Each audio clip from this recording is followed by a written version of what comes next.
Hello po sa inyong lahat mga ka-crypto. Ako po si Pinoy Crypto Trader at sa video na ito ay atin mong pag-uusapan ang aking technical analysis dito po kay Fluky Ino ngayon pong May 30 taong 2024. At ang atin pong nakikita rito ay ang daily chart time frame nitong si Fluky Ino kung saan ay mapapansin po natin dito na nagkaroon na po isa na pong rejection yung kanyang yung nangyari po rito sa kanyang interaction sa major resistance line natin na 330 digits 31539. Kaya yan, bumabagsak po siya para magkaroon ng correction or retest dito sa sunod na resistance line natin dito. Kaya yan, bago po tayo magpatuloy ay nais ko lamang po munang bigyang linaw ang aking disclaimer kung saan ang nilalaman po ng video na ito ay hindi po ito isang financial advice. For education and information purposes lamang po ang layunin nito. Maliban po dito ay nais ko na rin pong magbigay babala na wala pong kahit anumang group chat ang Pinoy Crypto Trader. Check po muna natin ang kanyang performance dito kay CoinMarketCap. Ayan, bagsak po siya ng 13.17%. Kaya ayan, nagre-reflect po yan sa kanyang presyo simula kahapon. Yung kanyang nabuong candlestick kahapon ay isang malaking bearish na candlestick. Ayan. Nabuo po ito nung simula nung nauntog siya dito sa major resistance line natin dito. At ayan yung kanyang pero yung kanyang 7-day performance naman po ay nananatiling gain pa rin ng 15.81% kasi mataas po kasi yung kanyang inangat. Yan, lalong-lalo na dito noong May 27 at saka May 28. Yan, mabilis yung kanyang naging pag-angat. Ngayon yung kanyang market cap ay bagsak po ng 13.23% at maging ang kanyang trading volume ay bagsak din po ng 48.64%. Kaya ayan, malinaw pong nakikita natin yung epekto nito na ito ay bumubuo ng mga bearish candlestick. Ngayon ay check po muna natin yung kanilang official X account kung meron po silang latest tweet or announcement dito na maaring makaapekto sa kasalukuyang presyo nito or sa mga paparating na araw. Kaya yan, meron po sila rito last 10 hours. Consensus 2024 is about to kick off in Austin, Texas. And Fluky is thrilled to be part of this world-renowned event. As the largest and most influential gathering in the cryptocurrency, blockchain, and Web3 community, Consensus will bring together investors, founders, and brands. Kaya mukhang isang malaking kaganapan po yung Consensus 2024 na ito para sa buong crypto,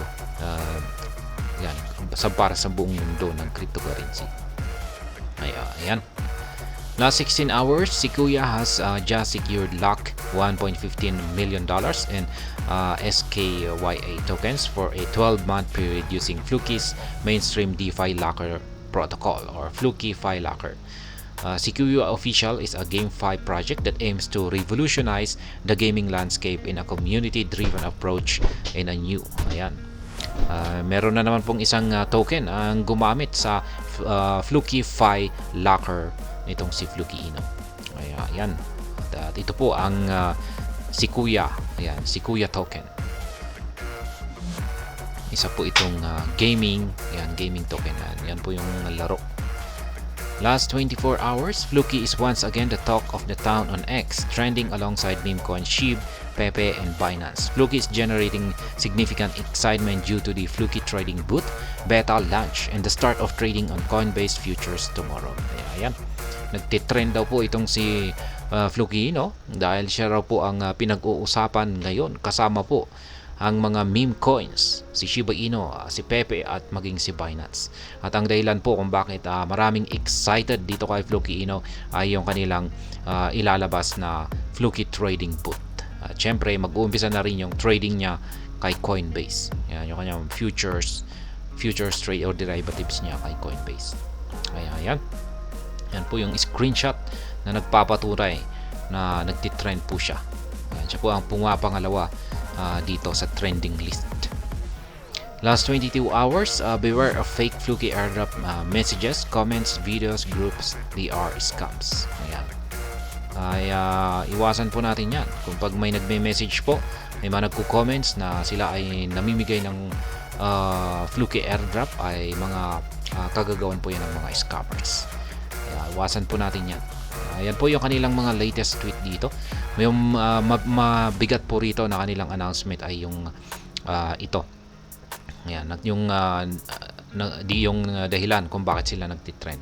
Yung kanilang fluky trading boot at yung kanilang pag-uumpisa sa futures trading dito kay Coinbase.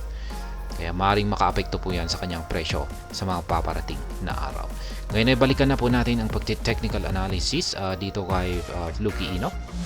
At ayan, meron po tayong isang pattern dito na isang bullish flag pattern. Ayan, kung saan ay nagkaroon na po tayo ng breakout dito noong May 4 at yung aking projected price target na pinakamataas na posibleng akyatin nito ay ang presyong 30 digits 31,539 at pinatamaan na po niya itong nakalipas ng May 28. Kaya yan, isa po itong matagumpay na trade natin dito. Ayan, kung saan ay nakakuha po tayo ng ilang take profit ba yan, 2, 4, ayan, 5 beses na take profit yung kinita natin dito kay Fluky Ino. Kaya ngayon ay tatanggalin na po natin ito. Ayan, tatanggalin na natin yung ating pattern na ito kasi nagamit na po natin yan. Ngayon ay maghahanap na lamang po tayo ng panibagong pattern natin dito. At ito po yung nakikita kong panibagong pattern natin dito. Ayan. Palitan natin ito ng kulay puti. At ayan yung ating medyo malaki yung pattern natin dito. Kaya kailangan po nating maghanap ng mas maliit na pattern sa loob nito. Kaya yan pa rin po yung aking mga live spot trading positions. Meron na lamang po akong iisa na sell pending order or take profit dito sa itaas at 3 buy pending order dito sa ibaba.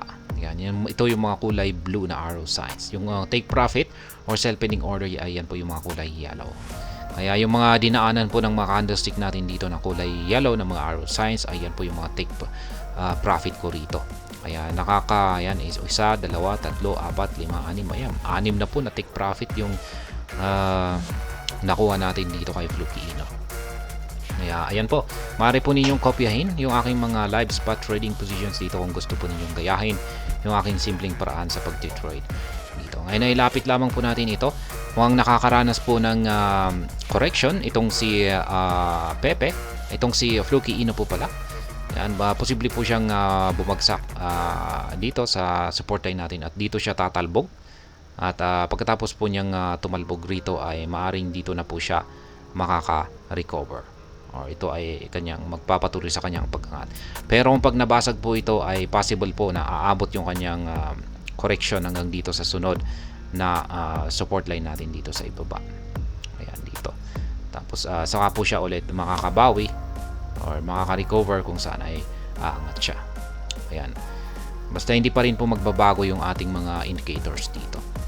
Ayan. Basta lalong-lalo na itong QQE mode indicator natin. Basta mananatiling kulay blue yung mga nabubuong QQE bar natin dito at hindi po siya magiging kulay pula. Kasi yung pagkulay pula na yan ay ibig sabihin ay posibleng bumagsak po siya sa mas mababang presyo. Pero maganda po yan kung bumabagsak po siya para at least makabili na naman po tayo ng Fluky Ino tokens dito sa mga mababang presyo. Yan, kung saan po tayo nakabang. Kasi yan, marami na ring mga naubusan dyan ng kanilang mga Fluky Ino tokens at wala na po silang mabenta kung ito ay aangat na. Pero ayan, kaya mas maganda po talaga kung babagsak po muna siya. Ayan, at sana ay maski umabot dito sa support line natin dito sa 30 digits 21,666.